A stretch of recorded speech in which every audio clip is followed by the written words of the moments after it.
Hey, happy Earth Day, everyone. I want to start today's Breaking Bad Theology with a little story.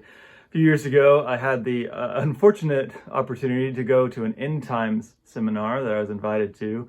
And one of the things that the presenter there said, he was talking about in Revelation where the rivers are going to be turned to blood. And then he said, so see, that's why we don't need to worry about all this creation care kind of stuff, right? Because God's just going to destroy it all. And you hear that in lots of places.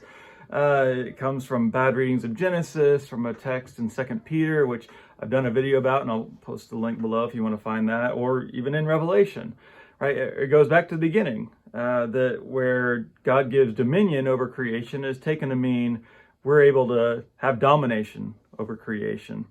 And it's an idea that says in the end, well, God's going to destroy it all, and God really only cares about human souls, so the rest of creation can just go to hell. Literally. But there's a lot of questions that I think we should be asking about that. Did God create the earth and all that dwells in it? Didn't God call all those created things very good when God made them? And why should we think that salvation for us means destruction for everything else, for the plants, for the animals, for the earth itself? The fruit of this kind of thinking is obvious. The current climate crisis that we're in and the ways that are very clear that we're affecting the world around us in negative ways. Also, that's partly the fruit of bad Christian understandings and relationships with science, but we don't have time for that today. Think about parenting. How do I feel when I give my kids a toy or let them borrow something that belongs to me and they destroy it? Right? I'm going to have a problem with that. So why isn't God going to have a problem with the way we treat God's own creation? What Scripture actually says is that we're given responsibility. And Revelation itself, it doesn't give permission to destroy the earth. In fact, it gives a warning about destroying those who destroy the earth.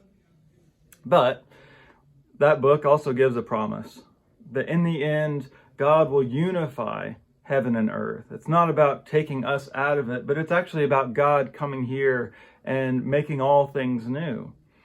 God will make a home in this restored heaven and earth. So the story is not moving towards destruction, it's moving towards restoration.